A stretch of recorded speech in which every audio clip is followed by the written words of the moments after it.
요한계시록은 시간상 순서대로 기록하다가도 다시 처음으로 되돌아가 재설명하는 부분이 여러 곳이 됩니다.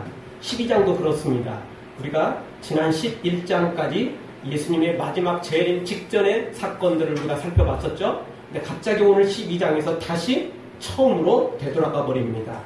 요한계시록은 그 자체로도 어렵지만 시간 순서대로 되어 있지 않고 시간적으로 가다가 다시 처음으로 되돌아가서 다시 또 설명하는 부분이 있기 때문에 그래서 이게 잘 모르면 헷갈리게 되는 거죠. 왔다 갔다 헷갈리게 되는 거죠. 그러나 사실 그렇게 어려운 내용도 아닙니다. 신학적으로 따지면 굉장히 어렵지만 우리는 그런 신학을 공부하는 게 아니고 그냥 성경에서 주시는 말씀에 아멘하고 우리가 순종할 건 순종하고 그러면 되는 거지 굳이 신학이 어떻고 저쩌고 할 필요가 전혀 없거든요. 그런 건 신학자들이나 하라고 그러고 우리는 주님의 말씀에 내가 순종할 것이 있으면 아멘하는 거고 나의 삶을 고칠 부분이 있으면 아멘하면 충분한 거죠. 오늘 말씀을 통해서 다시 한번 우리가 주님의 사람으로 재림을 준비하는 하나님의 사람으로 세워지는 은혜가 있기를 주의 이름으로 축원합니다. 오늘 성경은 예수님과 사탄의 싸움이 소개되고 있습니다. 예수님이 초림하시고 바로 그 사탄과의 싸움 그것이 소개되면서 동시에 또 마지막 재림의 내용까지 언급하고 있는 게 12장입니다. 물론 우리가 이미 잘 알고 있듯이 이 예수님과 사탄의 싸움은 승패가 중요한 게 아닙니다. 왜냐하면 사탄은 처음부터 예수님을 건드릴 만한 존재도 아니기 때문에 싸움이라고 말할 뿐 싸움 자체도 안 되는 것들이죠. 한 주먹밥도 안 되는 게 사탄이죠. 감히 사탄이 어떻게 예수님과 싸울 수 있겠습니까? 사실은 도전할 자격도 없는 건데 예수님께서 우리를 구원하시기 위하여 육신을 입으시고 이 땅에 내려오셨고 또 고난을 받으셨고 십자가를 지시고 이래서 사탄에게 지는 것처럼 보였을 뿐이지 예수님이 힘이 없어서 겨우 사탄과 싸워가지고 어렵게 이겼다 이런 건 전혀 아니라는 거죠. 우리를 구원하기 위하여 십자가가 필요했기 때문에 그런 것이지 힘이 없어 그런 게 아니라는 것입니다. 사실 처음부터 사탄과 예수님의 싸움은 싸움이라고 말할 거리도 못 되는 거죠. 전혀 유행거리가 안 돼요. 이슈거리가 안 된다는 거죠. 너무 뻔할 뻔짜라 너무나 뻔할 뻔짜라 관심도 안 둘 내용이라는 거죠. 예수님은 이미 가룟 유다가 배신할 것도 알고 계셨고 제자들이 전부 도망가는 것도 알고 계셨습니다. 그리고 힘이 없어 체포되고 고난을 당하신 것도 당연히 아니죠. 우리의 죄를 해결하기 위해서 체포됐고 또 십자가 지셨고 그리고 이 모든 일을 겪으셨던 거죠. 그리고 진짜 마지막은 예수님이 죽음에서 부활하심으로 정말 능력자임을 나타냈던 거죠. 여러분 고난을 피해서 도망가거나 또 고난을 이겨내는 거 이런 건요 사람도 할 수 있어요. 내가 더 힘이 세면 상대방 이길 수 있잖아요. 달리기 더 잘하면 숨기 잘하면 물론 도망갈 수도 있고 그런데 죽음을 이기는 것은 불가능하잖아요. 예수님은 그렇게 하신 거죠. 죽음도 이기셨는데 사망의 권세도 깨뜨렸는데 종교 지도자들이 뭐가 무섭겠습니까? 사탄이 뭐가 그렇게 두렵겠어요? 예수님에겐 그건 아무것도 아니었던 거죠. 우리 예수님의 목적은 한 영혼이라도 더 구원해내기 위하여 지금도 기다리고 계시는 것입니다. 마지막 재림 날짜 예수님이 준비가 안 돼서 못 오시는 게 아니고 힘을 비축해놨다가 마지막에 사탄을 지옥으로 집어넣기 위해서 힘쓰고 애쓰고 그러는 게 아니에요. 한 영혼이라도 더 구원해내려고 예수님이 기다리고 계시는 거지 예수님께서 지금 준비하느라 바빠가지고 늦게 오시는 게 아니라는 거죠. 우리가 이 부분을 정확히 알고 있어야만 되는 것입니다. 사랑하는 성도 여러분, 예수님의 힘과 능력을 굳게 믿고 두려워하지 말고 믿음으로 나아가 최후의 승리자 되어지기를 주의 이름으로 축원합니다. 오늘 성경을 통해서 우리에게 몇 가지 주시는 말씀은 첫 번째 주시는 말씀은 교회 즉 성도는 영광스러운 존재라는 것입니다. 너무너무 영광스러운 존재입니다. 세상에서 감히 상상할 수 없을 만큼 영광스러운 존재입니다. 오늘 성경에 등장하는 여인은 교회를 가리키고 아이는 예수님을 가리키고 용은 사탄을 상징하는 것입니다. 그리고 왕자와 거지라는 동화책을 보면 왕자가 궁궐을 떠나서 거지를 만나는데 자기하고 얼굴이 너무 똑같은 거예요. 그래서 서로 옷을 바꿔 입고 역할 놀이를 합니다. 그래서 자기는 거지가 있던 그 거지 속으로 들어가고 그 거지는 자기 옷을 입혀가지고 왕궁으로 궁궐로 들여보냈죠. 그래서 사연이 처음에는 재밌게 시작했는데 나중에는 진짜 자기가 왕자라는 걸 아무리 주장해도 안 믿어주는 거죠. 그래서 진짜 어쩔 수 없이 고생을 좀 하긴 하지만 우여곡절 끝에 결국 궁궐로 들어오게 되고 그래서 거지와 다시 맞바꿔서 다시 원상태로 돌아오는 걸 봅니다. 그러니까 왕자가 거지 옷을 입는다고 사실 거지가 되는 건 아니죠. 잠시 오해가 있었지만 절대 바뀌는 게 아니죠. 또 거지가 왕자 옷을 입었다고 진짜 왕자가 되는 건 아니죠. 단지 그 역할을 조금 했을 뿐이지 사람이 바뀌는 건 아니죠. 신분이 바뀌는 건 아니라는 거죠. 단지 입은 옷이 바뀔 뿐이고 사람들이 잠깐 착각해서 그런 현상이 벌어졌던 거라는 것입니다. 예수님께서 육신을 입고 구유에 오셨으며 고난을 받고 십자가 지셨다고 하나님의 아들이 아닌 게 아니라는 거죠. 무덤에 들어가셨다고 예수님이 아무런 힘도 없는 구원자가 아니다라고 말해서는 절대 안 된다는 것입니다. 힘이 없어 고난을 당하셨고 힘이 없어 무덤에 갇히신 게 아니기 때문에 그래요. 우리를 구원하기 위하여 그 일을 묵묵히 담당하신 거지 힘이 없고 능력이 없어서 당한 게 아니라는 것입니다. 마찬가지로 지금 교회도 성도들도 고난을 당합니다. 수많은 고난을 당하죠. 지금도 세계 곳곳에서는 수많은 순교자들이 수많은 믿음의 사람들이 선교사들이 그리고 주의 종들이 성도들이 고통과 고난을 당하고 있습니다. 가진 방법으로 정말 큰 어려운 일을 겪고 있습니다. 분명히 약한 것처럼 보입니다. 때리면 맞아야 되고 불사르면 그냥 그대로 태워 죽는 것처럼 보이고 이런 것 같습니다. 그러나 절대 그런 존재가 아니라는 걸 알아야 됩니다. 비록 거지 옷을 입는 것 같고 그렇게 보이는 것 같고 그렇게 있는 것 같지만 그래서 또 그렇게 죽어가는 것 같지만 우리 교회는 성도는 절대 그런 약한 존재가 아니라는 것입니다. 아멘. 진짜 영광스러운 존재라는 것입니다. 여러분 세상에서도 마찬가지입니다. 옛날에 왕전시대는 궁궐에서 원손으로 태어나면 진짜 대단하죠. 조금만 크고 나면 이제 새손이 되는 거죠. 세자로 이제 세워지게 되는 것입니다. 그러나 아무리 세자라 할지라도 어렸을 때는 스승이 있고 그 스승에게 꾸중을 듣고 심지어 해초리로 맞는 수도 생깁니다. 여러분 아무리 그렇다고 신분이 바뀌는 건 아니죠. 세자는 세자고 아무리 스승이라고 해도 지금 회초리를 두고 혼을 낸다 할지라도 꾸중을 한다 할지라도 스승은 신하입니다. 그렇죠? 근데 지금 회초리를 두고 꾸중을 내릴 수 있는 권한은 누가 준 거죠? 왕이 준 거예요. 원래 왕이 가르쳐야 되는데 아버지가 가르쳐야 되는데 세자를 누가 혼낼 수 있겠어요? 신하가 할 수 있어요? 못하는 거예요. 신분상 원래 안 되는 거예요. 그런데 아버지가 왕이 그 스승에게 권한을 대신 줬어요. 신하인 네가 가르치는 게 아니라 사실 나를 대신해서 왕인 나를 대신해서 네가 가르쳐라. 그러는 거죠. 그런데 이제 그 세자가 왕이 됐어요. 그런데도 불구하고 어떤 멍청한 스승이 어렸을 때 세자 가르쳤다고 회초리 들고 와가지고 또 그러면 제대로 살아나겠습니까? 난리 나겠죠. 예. 설사 왕은 좀 어질고 그래서 뭐 옛날 선생님이니까 내가 봐줄게요. 뭐 이렇게 한다 할지라도 다른 신하들이 가만히 있겠어요? 아무리 스승이라고도 그때나 스승이지 지금도 회초리 들고 나갈 수 있는 그런 신분이 아니잖아요. 그때는 아버지인 왕이 그 스승에게 권한을 준 거고 지금은 그 권한이 없어진 거 아니에요? 그래서 뭐 살짝 조언을 할 수 있고 또는 뭐 조금 이상하면 충고를 조금 할 수도 있지만 말이 충고지 사실은 추언이죠. 뭐 이런 걸 할 수는 있겠지만 그게 도를 지나치면 목숨 내놓는 거예요. 죽는 수가 있는 거죠. 신분의 차이가 있기 때문에 그런 것입니다. 분명히 신분의 차이가 있는 거예요. 오늘 1절을 보겠습니다. 1절 우리 한 목소리로 다 같이 읽습니다. 하늘에 큰 이적이 보이네. 해를 입은 한 여자가 있는데 그 발 아래는 달이 있고 그 머리에는 12별의 면류관을 쓰었더라. 아멘. 자, 교회가 여자가 바로 이 여인은 교회를 가리킨다고 그랬습니다. 교회는 곧 우리 성도예요. 예, 그런데 이 여인이 교회가 성도가 어떤 모습을 가지고 있습니까? 해를 입고 있어요. 이게 뭐 해를 당했다 그런 안 좋은 그런 해가 아니고 태양을 가리킵니다. 태양을 입고 있어요.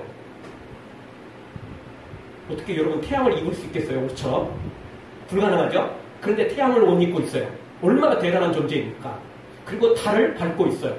그리고 면류관을 쓰고 있죠. 너무너무 영광스러운 존재예요. 여러분 우리 지구는 태양보다 조금 멀어지면 추워서 못 살게 되고 조금 더 가까워지면 더워가지고 펄펄 끓게 됩니다.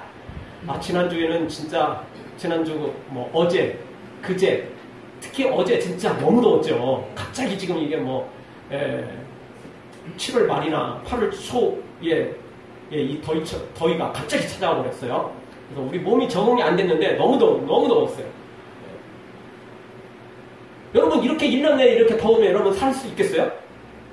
입맛 다 떨어지지 사람 지쳐가지고 살 수 없을 거예요.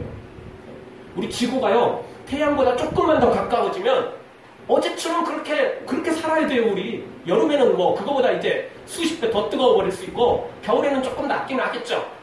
그런데 살 수가 없어요. 그렇게 되면요. 그런데 태양을 못 입고 있어요. 지금 교회가 성도들이 얼마나 대단합니까? 그 가까이 가는데 조금 가까이 간 게 아니고 아예 옷을 입고 있는데도 태워지지도 않고 그 영광이 가득 차다는 거죠. 또 달을 발로 밟고 있어요. 면류관을 쓰고 있죠. 면류관도 한 개가 아니에요. 몇 개 쓰고 있죠? 12별. 12개의 별을 면류관으로 쓰고 있어요. 정말 대단하죠. 이 10이라는 숫자 우리가 성경에서 많이 보죠. 이스라엘의 12지파, 예수님의 12제자. 이 12이라는 건 꽉 찬 숫자예요. 부족하지 않은 거예요. 12개면 충분해요. 이거보다 더 하려고요? 그거는 추한 거예요. 12개보다 뭔가 더 하려고 하는 것 자체가 부족하다는 이야기고 추한 거죠. 이건 2% 부족한 게 아니에요. 완벽한 숫자예요. 완벽하게 꽉 찼어요. 그래서 더 이상 필요 없어요. 여기서 무슨 영광이 필요하겠습니까? 태양을 못 입었지. 달을 발로 밟고 있지. 12개의 별로 면류관을 쓰고 있지. 무슨 영광이 필요하겠어요? 우리가 이런 존재라는 겁니다. 우리가 이런 존재예요. 세상이 지금이야 교회를 성도들을 핍박하고 그러지만 실제 우리 신분을 알면 세상의 모든 사람들이 다 까무러칠 거라고요. 지금이야 모르니까 하룻강아지 멋무스는 줄 모르고 달려들지만 진짜 우리의 신분을 알면 놀라 까무러칠 거라고요.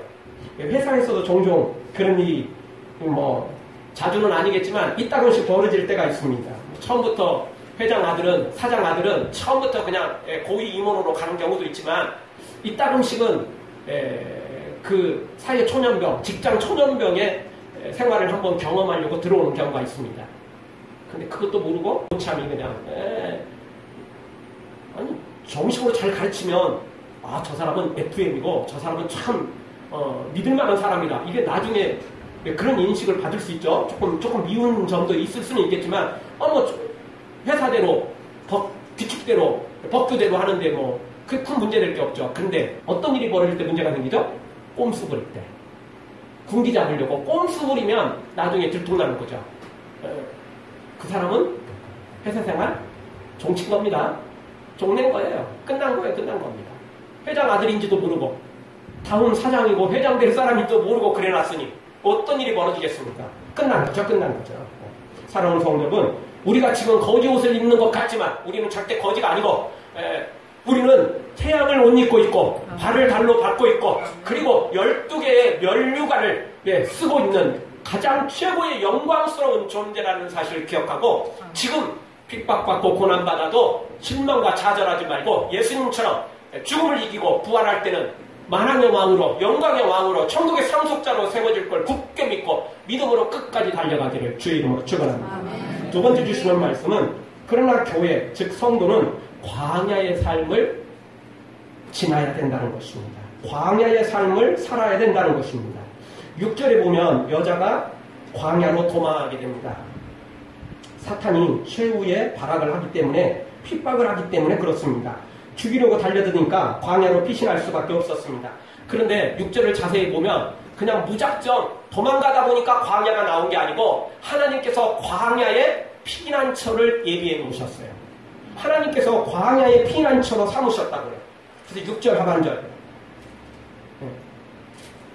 저를 양육하기 위하여 하나님의 예비하신 곳이 있더라. 하나님이 예비해 놓으신 것이 광야에 있었어요.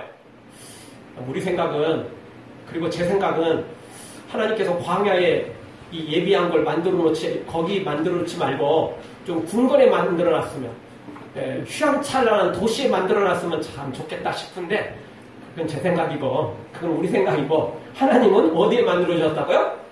광야에 만들어 놓으셨어요. 광야. 사막입니다, 사막. 그곳에 만들어 놓으셨어요. 휘황찬란한 곳은, 궁궐은 그냥 세상 사람들 살라고 놔두고, 하나님은 그곳에서 떠나 광야에서 하나님의 피신처를, 하나님의 훈련처를 만들어 놓으셨어요. 마치 세례 요한이 도시를 떠나 사람들이 모여있는 휘황찬란한 좋은 곳을 떠나 광야로 들어갔던 것처럼 하나님의 이 피난처가 광야에 있더라는 것입니다. 그래서 우리는 어쩔 수 없어요. 광야에 피난처가 있으니까 광야로 피신을 할 수밖에 없다는 것입니다. 여기 3년 6개월 동안 피신을 하게 되죠. 1260일 동안 3년 6개월입니다. 이것도 상신적인 숫자입니다. 교회로 보면 신약시대 전체를 가리키고 성도 개인으로 보면 우리가 살아가는 1세이라고 표현할 수 있겠죠. 하여튼 교회는 광야 생활해야 됩니다. 하나님께서 광야에서 준비해 놓으셨기 때문에 그렇습니다. 출애굽기 보면 애굽에서 탈출을 한 후 광야 40년을 지나게 되죠. 그 40년 동안 연단을 받은 후에야 가나안 땅을 점령하여 입성하게 되는 거죠. 출애굽께서도 상징하는 바가 있습니다. 애굽은 세상을 상징하고, 광야는 우리의 인생길을 상징하고, 가나안은 천국을 상징하는 겁니다. 그 상징에 따라 그게 영적으로 해석이 되는 겁니다. 오늘 말씀도 똑같죠? 이 여인은 교회, 그리고 용은 사탄, 아이는 예수님. 그렇게 상징하면서 지금 이 관계가 이미 초림 때 예수님이 십자가 지시고 부활하시는 그 모든 과정 속에서 다 이루어졌고, 그리고 지금 교회가 나아가는 속에서 이것이 애용되고 있고 또 그렇게 이루어져 가고 있는 것을 보게 됩니다. 여러분, 광야, 사막이 어떤 곳입니까? 힘든 곳입니다. 집도 없죠. 가장 힘든 건 물이 제대로 없다는 것입니다. 화종도 할 수 없고 추수도 할 수 없다는 겁니다.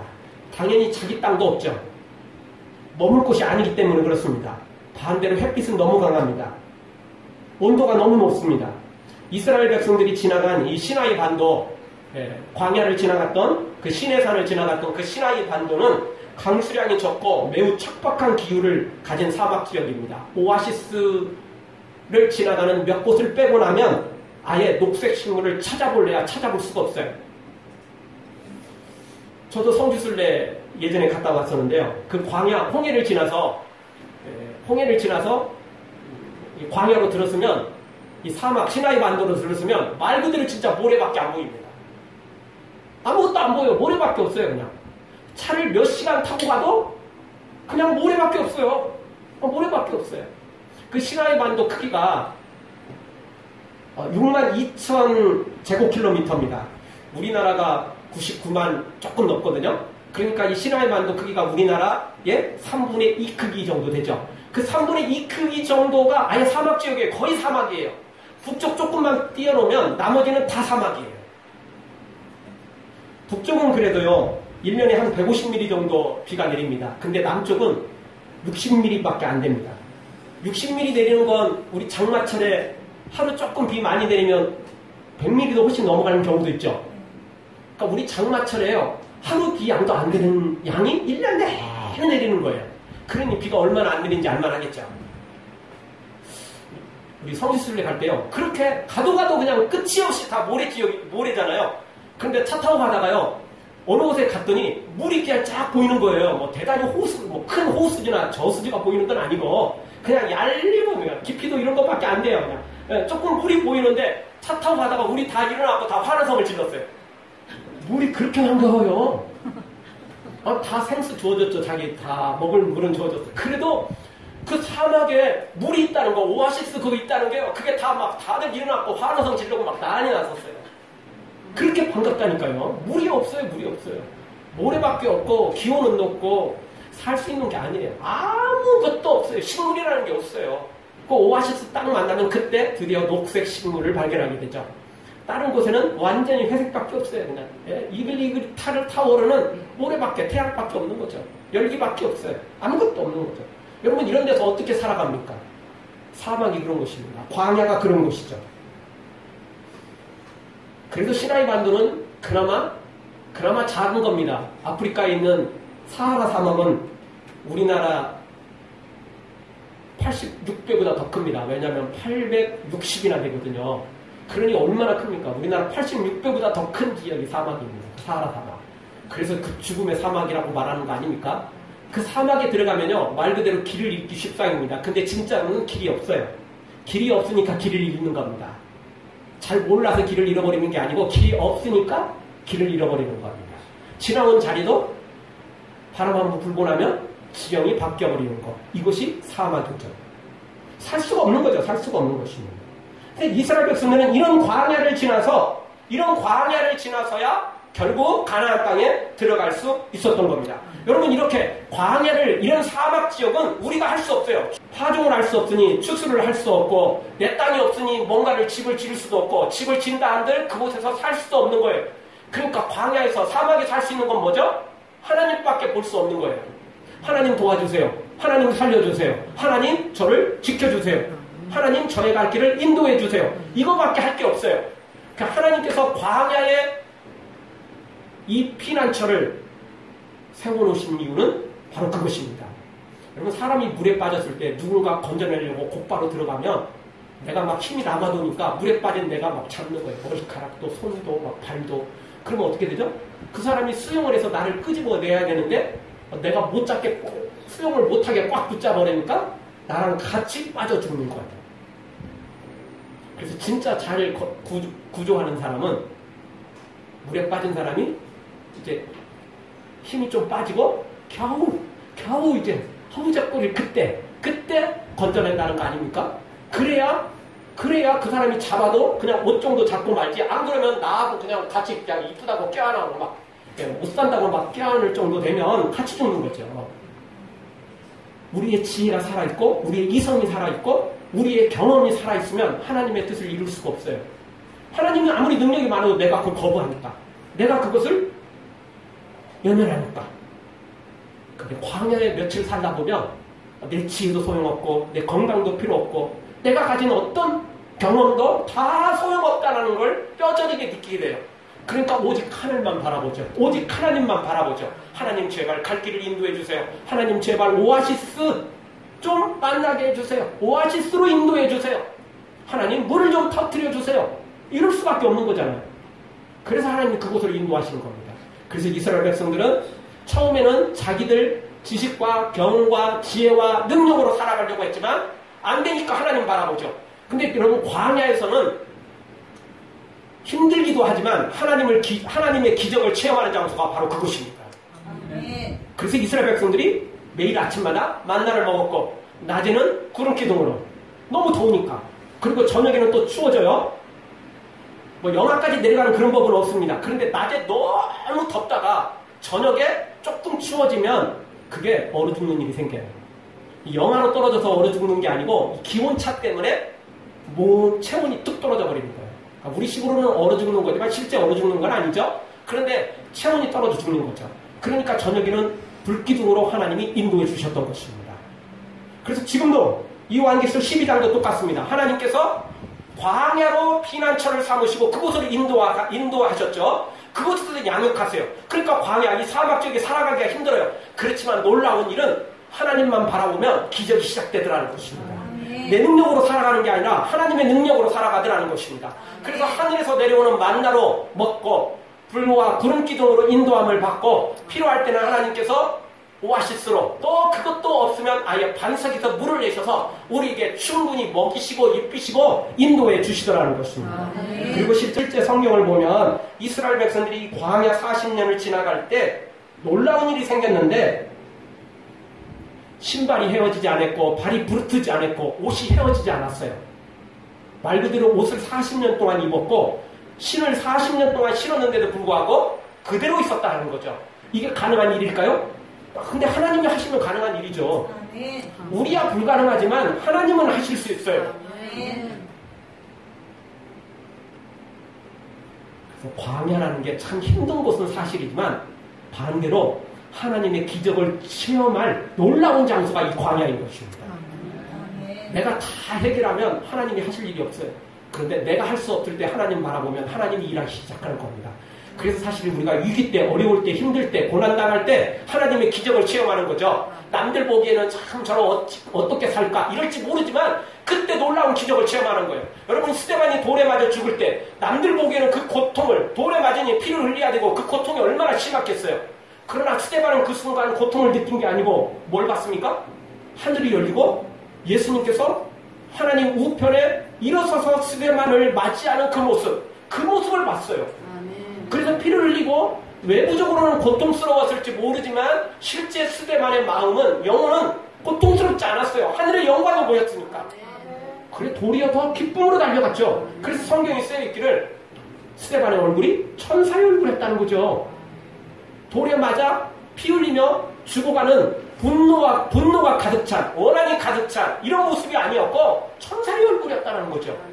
왜냐하면 광야에서 하나님의 기적을 딱 체험할 수 있기 때문에 그런 것입니다.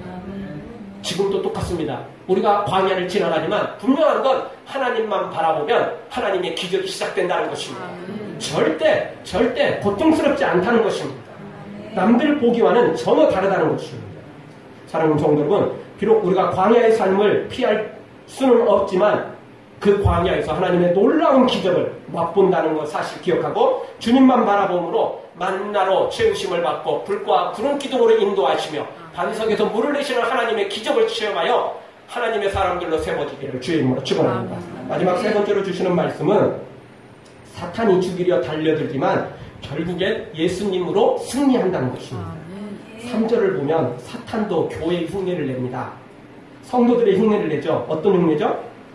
가짜에 불과하지만 짝퉁에 불과하지만 사탄도 교회처럼 영광스럽게 보이려고 면류관을 씁니다. 그렇죠? 면류관을 써요.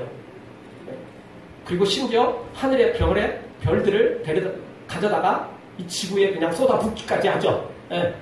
왜냐하면 성도들이 12별의 면류관을 썼기 때문에 야 12별 별것도 아니야. 예. 나는 하늘에 있는 저 별들을 그냥 통째로 그냥 이렇게 쏟아부을 수도 있어. 저런 거 아무것도 아니야. 나는 지어도 안 가죠. 사탄이 지금 이렇게 교회를 업신여기고 있고 쇼를 내가면서 지금 교회의 영광을 아무것도 아니다라고 지금 이렇게 만들어가고 있습니다. 그러나 사탄은 용을 쓰지만 결국 헛심만 쓰는 꼴이 되고 말죠. 아이를 죽이려고 달려들었지만 결국은 그 예수님은 어떻게 되죠? 오늘 성경 5절에 가보니까 무슨 일이 벌어졌죠?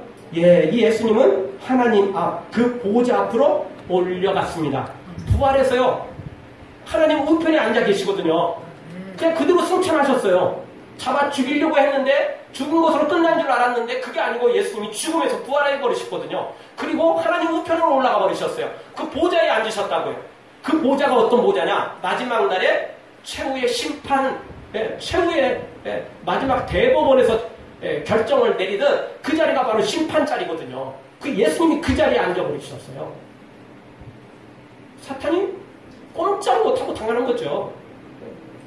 재판장에게 대들었다가는 그 죄에다가 법정 모독죄까지 포함되는 거 알고 계시죠? 그냥 쥐죽은 데 있어야 그나마 그 형 조용히 살고 나오지 괜히 거기서 뭐라고 한마디 더 했고 뭐 좀 잘못했다가는 소란을 피웠다가는 모독죄까지 포함돼서 더 크게 처벌을 받게 되는 것입니다. 따라서 오늘 우리는 이런 심판자로 승천하시고 지금 하나님 보좌 우편에 앉아 계셔서 마지막 재림 때 그 예수님이 앉아 계신 보좌가 바로 백보자 심판의 자리가 되며 심판장의 자리, 만왕의 왕의 자리임을 기억하고 어떤 일이 있어도 이 예수님 곁을 떠나지 말고 이 예수님과 함께 가서 그 예수님과 함께 우리도 사탄을 물리치고 승리하는 우리가 되어지길 주의 이름으로 축원합니다. 1948년 영국 런던 올림픽에서 릴레이 경기를 하는데 출발할 때부터 시작해서 불람소 선수가 1등으로 치고 나갔습니다. 그리고 계속 릴레이 계주 선수들에게 계속 전해져서 계속 1등을 했습니다. 마지막 한 명의 주자를 남겨놓고 불란스 선수가 바통을 넘겨줄 때 실수로 발에 걷어차여서 바통이 2m가량 날아가 버렸습니다. 결국 어떻게 됐죠? 당연한 이야기죠. 꼴찌가 되는 거죠, 그러면. 네. 분명히 마지막 처음부터 시작해서 거의 마지막까지 1등을 해냈는데 마지막 바톤을 놓치는 바람에 결국은 1등을 챔피언을 놓쳐버리고 말았던 것입니다. 우리 신앙의 경주도 똑같습니다. 이 믿음을 놓치는 순간, 예수님을 놓치는 순간 우리의 믿음은 헛것이 되어버릴 수 있다는 것입니다. 무슨 일이 있어도 절대 이 믿음의 바톤을 놓치면 안 됩니다. 예수님을 놓쳐서는 안 된다는 거죠. 설사 지옥으로 떨어지는 한이 있는 것처럼 보여도 거지 옷을 입는 것처럼 보여도 그래도 우리는 예수님 놓치지 말아야 됩니다. 그러면 죽음에서 부활하기 때문에 그렇습니다. 그러면 반석에서 문이 나오고 놀라운 하나님의 기적이 시작되기 때문에 그런 것입니다. 세상이 흔들리고 사람들이 주를 떠난다 할지라도 교회를 떠난다 할지라도 절대 우리만큼은 교회를 떠나지 말고 주님을 떠나지 말고 끝까지 교회와 주님과 함께 동행하여 승리자 되기를 소망합니다. 믿음 흔들리고 사람들 주를 떠나고 나는 주를 섬기리. 주님의 나라는 영원히 쇠하지 않네. 나는 주를 신뢰해. 오직 믿음으로 내가 살리라. 오직 믿음으로 내가 살리라. 우리의 믿음을 포기하지 않고 우리 예수님 떠나지 않고 끝까지 예수님 손 붙잡고 예수님 붙잡고 따라가다 보면 우리도 예수님과 함께 죽음을 이기고 그 고난을 이기고 그 무덤을 이겨내고 십자가를 이겨내고 결국 그 놀라운 영광의 자리에 앉아 태양을 옷 입고 달을 밟고 그리고 12개 별로 된 면류관을 쓰고 우리가 그 천국의 영광을 누리게 될 것입니다. 하늘의 왕으로 정말 우리 예수님과 함께 그 왕노릇을 하게 될 것입니다. 그날을 바라보며 오늘 또 믿음으로 끝까지 달려가기를 주의 이름으로 축원합니다. 아멘. 기도하겠습니다. 우리 통성으로 기도할 때